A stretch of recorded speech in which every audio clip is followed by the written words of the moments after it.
Բարև ձեզ, դուք Schematic Med-ում եք, և այսօր մեր podcast-ում մենք խոսելու ենք պրոպեդևտիկա առարկայի մասին, մասնավորապես բուժառուի հետազոտման մեթոդների մասին։ Հիվանդի կլինիկական հետազոտման բաղադրիչներն են հարցուփորձը և հետազոտման ֆիզիկալ մեթոդները։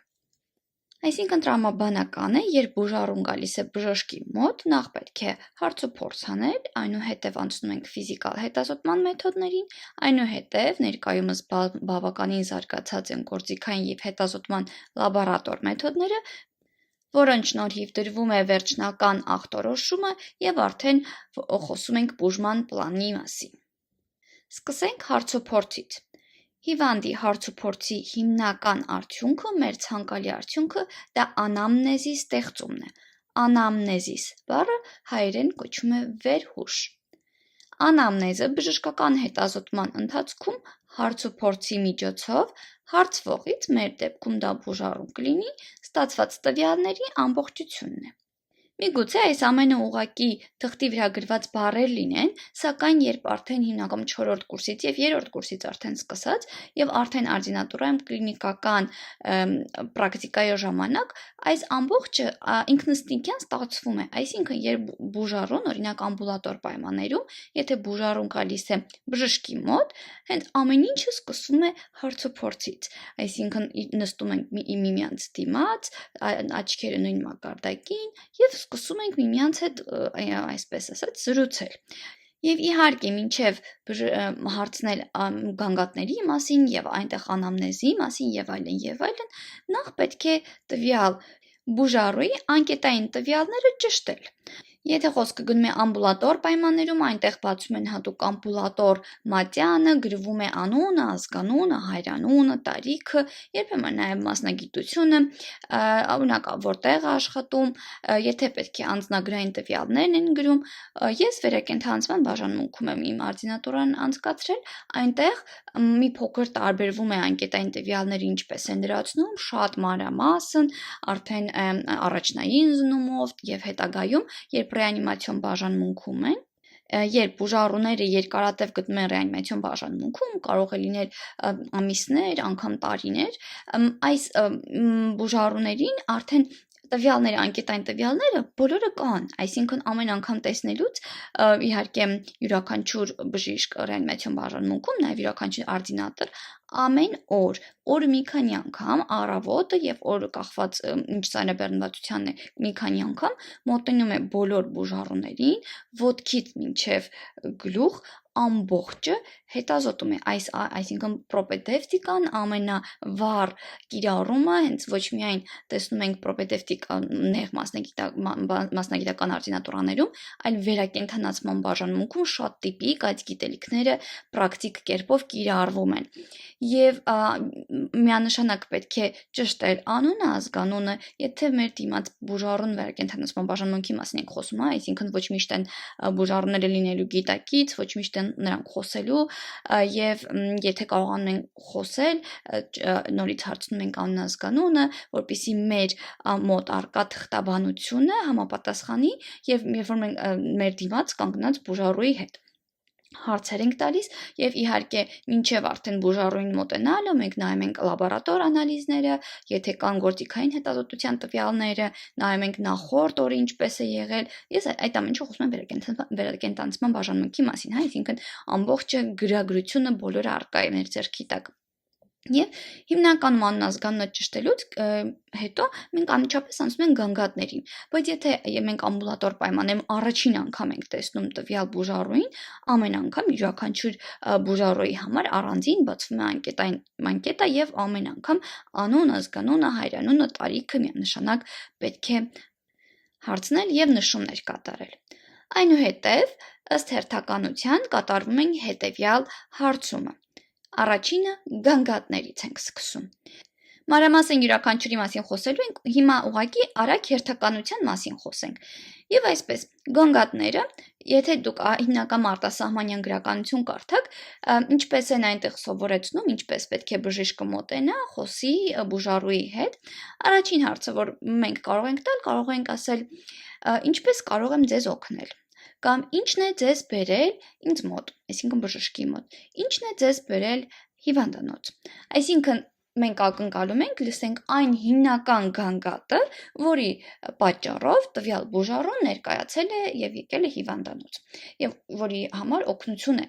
պահանջում կամ որևէ միջամտություն կամ ուզում է կարծիք հարցնել։ Դա գանգատներն էր։ Հաջորդը մենք պետք է հարցնենք ներկայիս հիվանդության պատմության մասին։ Լատիներեն anamnesis morbi եւ հայերեն ներկայիս հիվանդության պատմություն։ Այսինքն, տվյալ խնդիրը, որի պատճառով մեր բուժառուն եկել է բժշկի մոտ հիվանդանոց, պետք է հարցնել տվյալ հիվանդության մասին հնարավոր ամեն ինչ։ Տվյալ գանգատի մասին հնարավոր ամեն ինչ։ Այսինքն, եթե եկել է գանգատը ասում գխացավ, սկսում ենք հարցնել. երբ է սկսել, ինչից հետո է սկսել, կա արդյոք կապ ինչ-որ մի բանի հետ, սուր է, անմիջապես է սկսել, կամ երկարատև, մի քանի տարի տևել է, չի տևել բնույթը, այնտեղ բնույթի մասին հիմա չեմ ուզում շատ մանրամասով խոսել, որովհետև հետագա մանրամասով խոսելու ենք, ինչ տեսակի կարող է լինել, ենթադրենք, եթե ցավի մասին ենք խոսում, ինչ կերպ կարող է դրսևորվել, կարող է ճառագայթել եւ այլն եւ այլն։ Եվ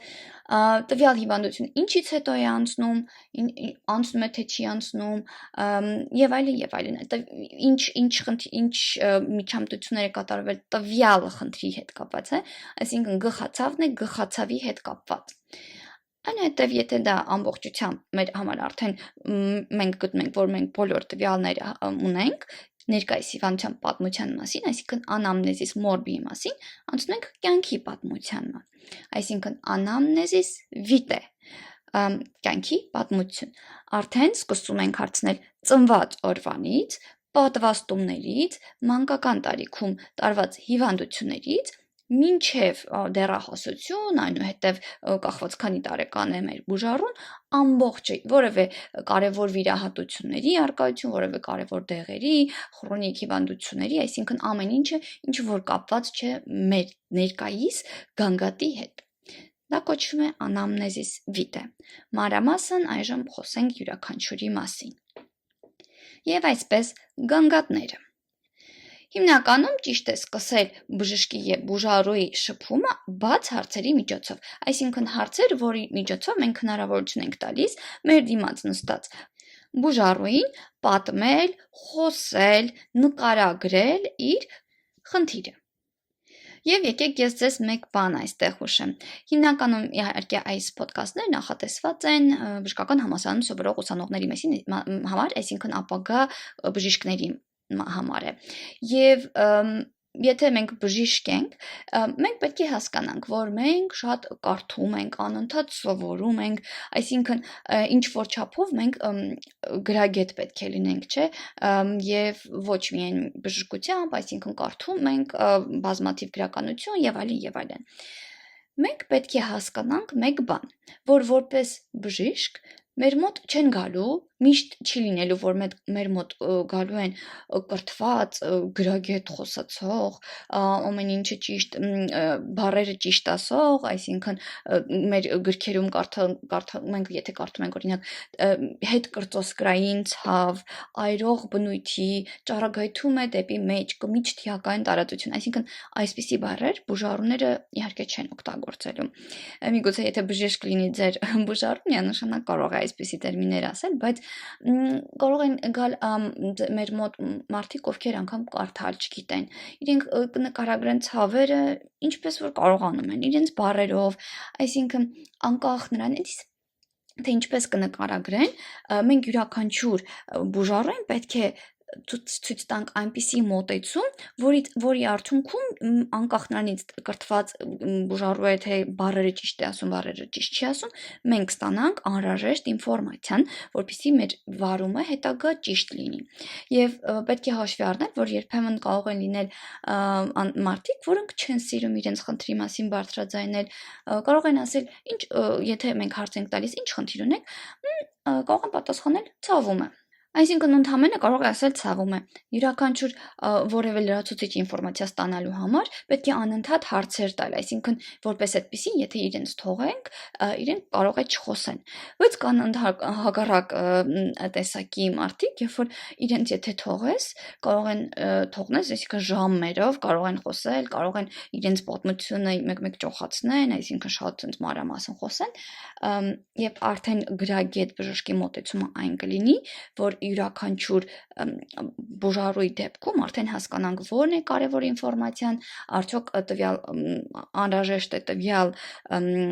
թեմայից արդեն շարունակել, թե վերադառնում ենք հետ, եթե քիչ են հարցերին քիչ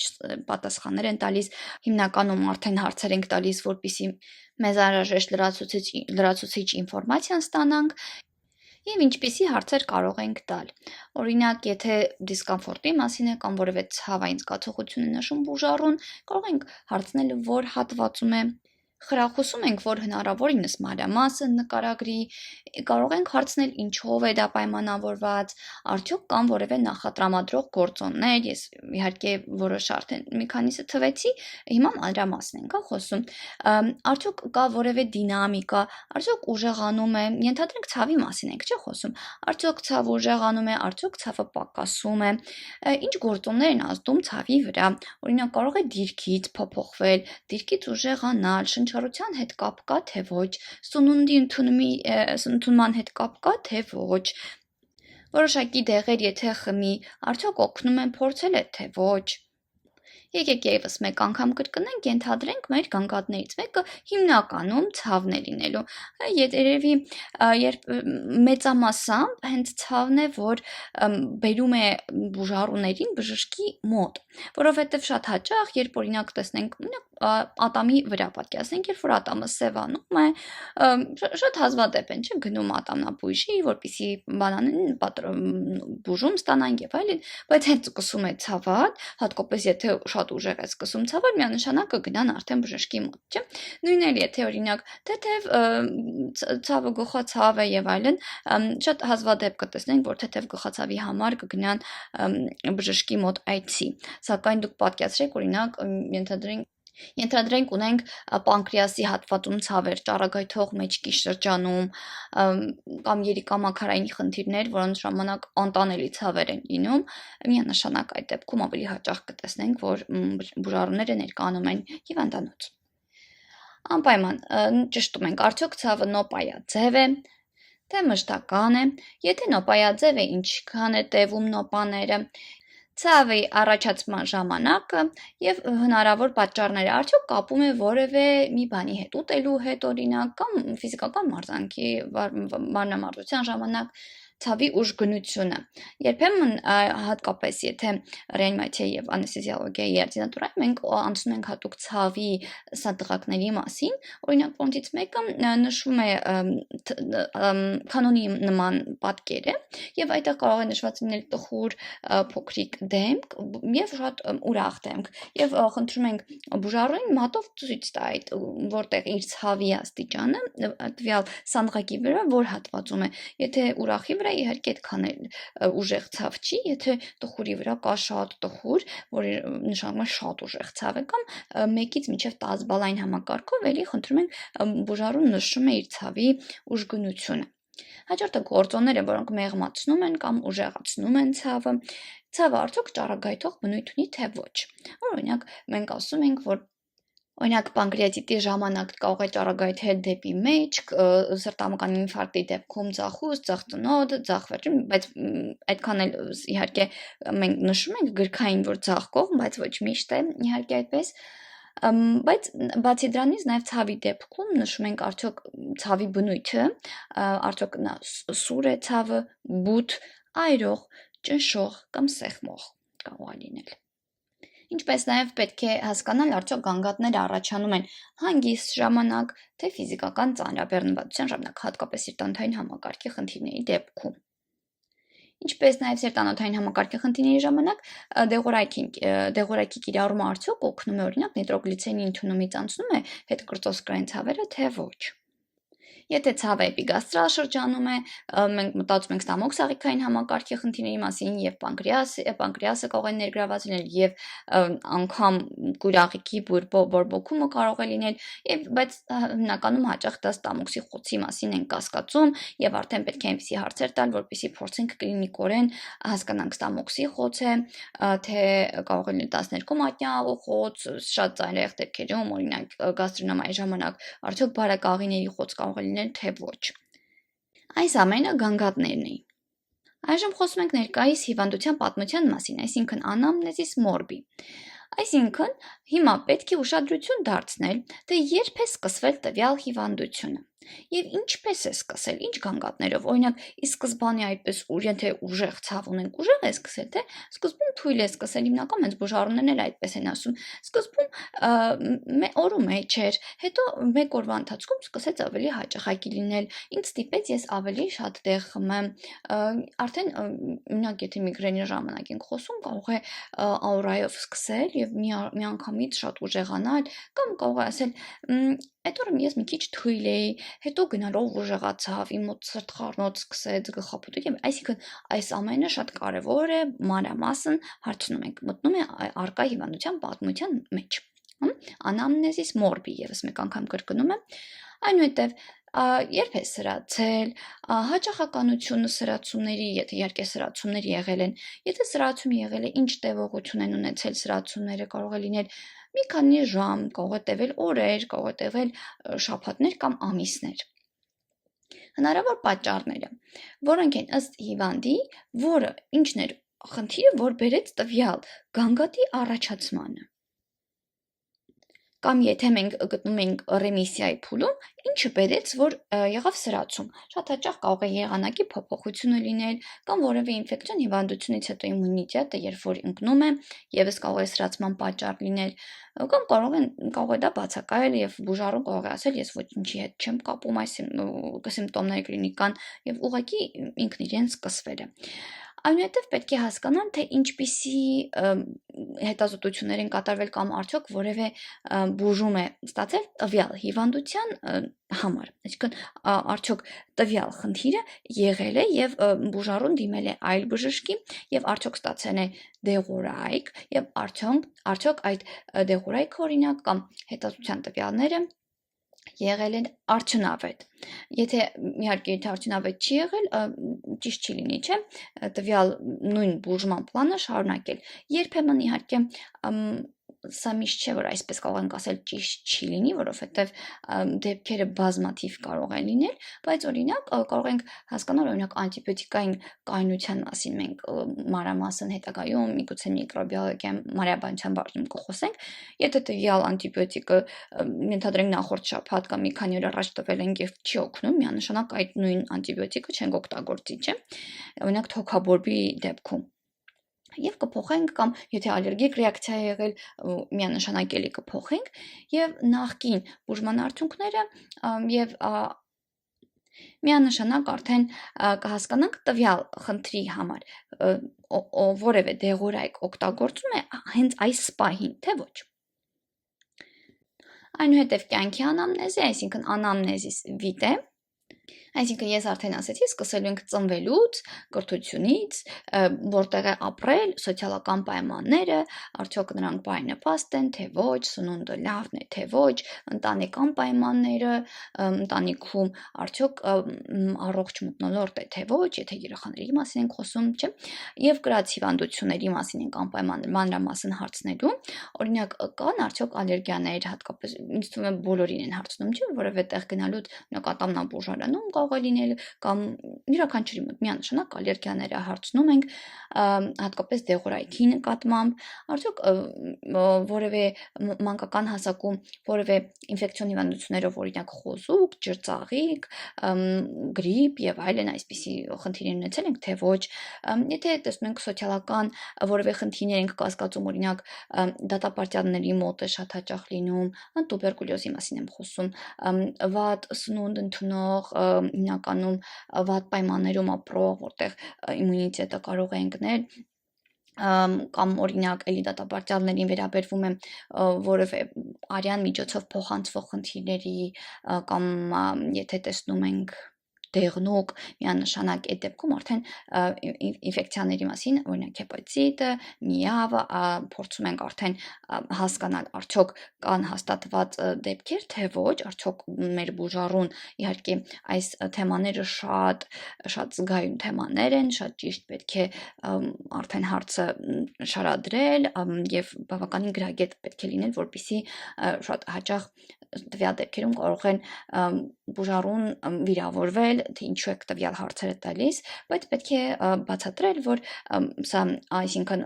ուղղորդված հարցեր չեն, բոլորին է տրվում այս հարցերը, սա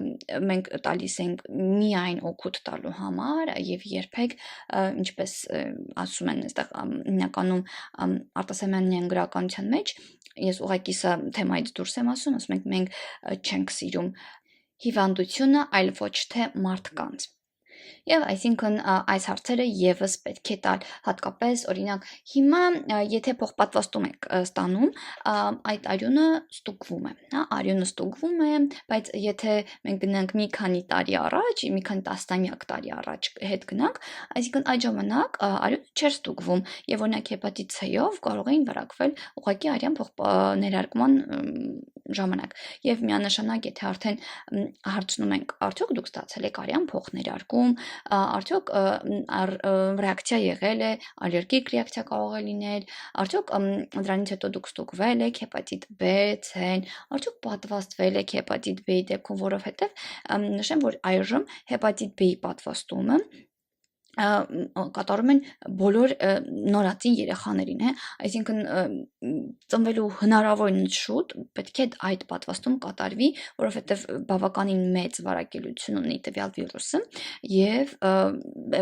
այն ներկայումս համարվում է այն վիրուսներից մեկը, որը պատվաստման միջոցով հնարավոր է կանխել հիվանդությունը, այսինքն գրեթե ամբողջությամբ մեզ պաշտպանում է եւ երեխաների մոտ հատկապես շատ ծանր ընթացք կարող է լինել հեպատիտ B վիրուսը եւ միանգամից պատվաստում են Եվ երբ ես օրինակ 97 թվականին եմ ծնվել, մեր ժամանակ չկար այդ պատվաստումը, այսինքն ես պատվաստված չեմ եղել, սակայն հետագայում հասկանալով ինչքան կարևոր է եւ անգամ եթե դուք ռիսկի գործոն եք, այսինքն վերակենդանցման բաժանմունքում շատ հաճախ լինում է օրինակ ավտովթար եւ այլն, որտեղ ամբողջությամբ արյունով պատված են ամեն ինչ, այսինքն դուք ռիսկի գործոն եք շատ, դրա համար բոլորը պետք է պատվաստվեն մեծ տարիքում, եթե դուք ռիսկի գործոն եք, նոր ձեզ պատվաստում են, այսինքն արդեն ձեր ցանկությամբ դուք պետք է գնաք, բայց նորից եմ կրկնում, ցանկալի է, որ բոլորը պատվաստվեն, որովհետև պաշտպանում է մեզ հեպատիտ B-ից։ Ցավոք սրտի հեպատիտ C-ի նկատմամբ չունենք մենք վակցինա, բայց բուժվում է դեղորայք ունենք ժամանակակից, որ կախված շտամից բավականին լավ արդյունք ենք ունենում։ Միանշանակ այս ամենի մասին եւս պետք է հարցնել կյանքի անամնեզում։ Այնուհետև գրած սեռավարակների մասին եւ այլն այս հարցը իհարկե արդեն կախված մեր խնդրի արկայությունից շատ նրբանկատորեն պետք է հարցնել, այսինքն սա այնպիսի հարց չի, ինչպես օրինակ կհարցնենք արդյոք երբևէ եղել է գլխացավ ծերունդ, այսինքն համարժեք հարցեր չեն, իհարկե եթե սենյակում ունենք ուսանողներ, այսպիսի հարցերը շատ զգույշ պետք է արդեն հասկանալ իրավիճակից, արդյոք պետք է տալ, արդյոք պետք է սպասել, արդյոք պետք է սպասել բուժառուն ինքը փորձի ասել, թե ոչ։ Շատ կարևոր է ժառանգական անամնեզը, օրինակ արդյոք հարազատների մոտ եւ գիտեք հետաքրքիր է որն է, որ երբեմն օրինակ բուժառուներին կարող ենք հարցնել, արդյոք ունեք ձեր ընտանիքում կամ ձեր հարազատների մոտ որևէ քրոնիկ հիվանդություն։ Ոչ մեկ չունենք, ոչ մի։ Հետո մի փոքր հետո հարցուփորձ ենք անում, օրինակ ասում են, օրինակ զարգերակային հիպերտենզիա, բարձր ճնշումով, տանը որևէ մեկը կամ այո, իմ հայրը, մայրը, տատիկս, պապիկս բոլորը ունեն բարձր ճնշում։ Այսինքն հարցը նորից զարկերական հիպերտենզիա չենք ասել, չէ՞, կամ սրտի իշեմիկ հիվանդությունով որևէ մեկը ունեք ձեր ընտանիքում, իհարկե նորից եմ կրկնում, մենք պետք է հասկանանք, որ հնարավորինս հասկանալի լեզվով պետք է խոսենք բուժառուի հետ եւ հենց պետք է երբեմն, եթե հատկապես որ ասում ենք ոչ մեկ չունենք, արդեն սկսում ենք նեղ հարցնել, հատիկ, այսպես ասած, արդյոք բարձր ճնշում կա, բարձր ճնշումը որևէ մեկը կա ձեր ընտանիքում, արդյոք սրտի խնդիրներ, սրտի ցավ, սրտամկանի ինֆարկտ, որևէ ցավ սրտի շրջանում, սրտի հատվածում, հենց այդպես էլ ասում ենք, ոչ իհարկե ոչ գրագետ է մեր կողմից, բայց ասենք սրտային դեղեր խմում ենք, թե ոչ, դիաբետ, օրինակ դիաբետին ինչպես են ասում, շաքարային դիաբետ չեն ասում, չէ՞, կամ դիաբետես մելլիտուս չեն ասել շաքար ունի։ Հարցնում ենք, արդյոք չեն ասել բարձր գլյուկոզա ունի կամ ինսուլինային ինտոլերանտություն, այսպիսի տերմիններ իհարկե չենք օգտագործի, չէ՞, ասում ենք շաքար ունենք ընտանիքում, որևէ մեկի մոտ կա, բարձր է, ինսուլին ստանում են, թե ոչ, այս ամենը միանշանակ պետք է հարցնենք, նաև եւս այլ շատ խիստ նրբանկատորեն պետք է հարցնենք հոգեկան խնդիրներ ունեցող, արդյոք որևէ մեկը կա, թե ոչ, շատ կարևոր է ուռուցքների մասին հարցնել, որովհետև որոշ ուռուցքներ կան, որ ունեն ժառանգականություն, Հայաստանի Հանրապետության պայմաններում իհարկե պարբերական հիվանդությունը եւս որոշ դեպքերում կարելի է շեշտել, բայց օրինակ եթե Միացյալ Նահանգներում եք այդպիսի ոնց որ պլանային այդպիսի հարցեր չենք տալիս, եթե իհարկե որևէ տիպիկ կլինիկա չենք տեսնում եւ հիմնականում արտասահմանից եթե գալիս են այդ ժամանակ արդեն այո հարցնում ենք պարբերականի մասին եւս Շատ կարևոր է պրոֆեսիոնալ մասնագիտական անամնեզը, որովհետև օրինակ փոշու ներշնչումը, ասբեստոզի ներշնչումը, բերիլիոզ եւ այլն այլ պնևմոկոնիոզները իհարկե արդեն կարող են մեզ որոշակի օրինակ եթե թոքային կլինիկա ունենք, որոշակի ուղղորդել կապարի, սնդիկի, տարբեր նյութերի, օրինակ ոչ լրիվ այրման արգասիքները, ցեոն, միանշանակ այս ամենը շատ կարևոր է մեր բուժման պլանը, հետագա պլանը հասկանալու համար վիբրացիան եւ բարձր ձայնի արկայությունը լսողության վրա կարող է ազդել, օրինակ ճառագայթը դա կարող է լինել եւ արևի ճառագայթներ, այսինքն դուրսում են կատարում որոշակի աշխատանք եւ կարող է լինել օրինակ ճառագայթային հիվանդությունը ենթադրենք ատոմակայաններում աշխատանքը եւ բուժանձնակազմը, որոնք օրինակ կատեյում կամ ռենտգեն հատվածներ ռենտգեն այդ ապարատների հետ են աշխատում Իհարկե շատ կարևոր է նաև վնասակար սովորությունները։ Ես ինքս ռեանիմացիայում լինելով հանդերձ եւ ինքս ես շատ սիրում եմ թերապիան, ծխելը շատ տարածված է։ Եթե ինձ որևէ մեկ լսում է եւ ծխում է, խնդրում եմ մի արեք։ Եթե դուք հետագայում նաեւ բժշկական բժիշկները շատերը ուսումնասիրեն արդեն արտասահմանյան գրականություն միգուցե կուզենան տան քննություններ եւ գնան արտասահմանում գրեթե բոլոր ուռուցքների առաջին ռիսկի գործոնը ծխելն է մենք միայն գիտենք թոքերը, չէ, թոքերի քաղցկեղ, սակայն իհարկե կան քաղցկեղ կա, որի ժամանակ ծխելը չծխող մարդկանց մոտ է ավելի հաճախ լինում, բայց միզապարկի քաղցկեղը երիկամների քաղցկեղը, ագրեսիվ քաղցկեղներ են, ծխելը, սիրտանոթային համակարգի համար, գլխուղեղի ինսուլտի համար, այսինքն ծխելը հարցնում ենք բոլորին։ Եվ միայն չենք հարցնում ծխում եք թե ոչ եւ այդքանով բավարարվում մենք հարցնում ենք պետք է հարցնում ենք ինչքան եք ծխում եւ հաշվում ենք ծխող մարդու ինդեքսը Եվ ծխող մարդու ինդեքսը պետք է օրվա ընթացքում ծխած ծխախոտների միջին քանակը բազմապատկում ենք տարվա մեջ ամիսների քանակով, այսինքն 12-ով, եթե ինդեքսը գերազանցում է 160-ը, ապա ծխելը տվյալ հիվանդի դեպքում դիտվում է որպես շատ լուրջ ռիսկի գործոն թոքերի քրոնիկ օբստրուկտիվ հիվանդության զարգացման համար։ Եթե ինդեքսը գերազանցում է 200-ը, այդ դեպքում արդեն տալիս ենք մոլի ծխող կարգավիճակ տվյալ բուժառուին։ Մյուսը նաև հաշվում ենք տուփ տարի հարաբերությունը եւ որոշելու նպատակով օրվա ընթացքում ծխած ծխախոտների միջին քանակը բազմապատկվում է տարիների քանակով, որոնց ընթացքում հիվանդը շարունակել է ծխել եւ արդյունքները բաժանվում է 20-ի, որովհետեւ մեկ ծխախոտի տուփի մեջ քանակը հիմնականում ստանդարտ տուփում 20 է։ Եվ եթե տուփ տարի թիվը գերազանցում է 25 տուփ տարին, ապա տվյալ հիվանդը եւս տալիս ենք կարգավիճակ մոլի ծխող կարգավիճակը։ Նաև պետք է հարցնել ծխելը սկսելու տարիքը, մեկ օրվա ընթացքում քանի գլանակ է օգտագործում, արդյոք օրինակ սուրճի հետ է օգտագործում եւ քանի անգամ է սուրճ խմում օրվա ընթացքում, այսինքն այդ ամբողջը պետք է ստուգել։ Իհարկե վնասակար սովորույթների մեջ նաև մտնում է ալկոհոլի կիրառումը, որոշակի կախվածություն առաջացնող այլ նյութերի կիրառումը, բոլորը պետք է եւս շատ նրբորեն հարցնել։ Իհարկե նաև պետք է կոֆեին պարունակող նյութերի օգտագործման քանակը հարցնել, իհարկե հիմնականում բժշկական համալսարանը մեծամասնությունը սուրճ ավելի շատ է օգտագործում, քան բուժառուները, բայց այո, սուրճը եւ թեյը չափից շատ եւս քանակներով կարող են եւս վնասակար լինել։ Կանանց դեպքում, եթե մենք կյանքի անամնեզի մասին ենք խոսում, իհարկե ցիկլի մասին ենք խոսում,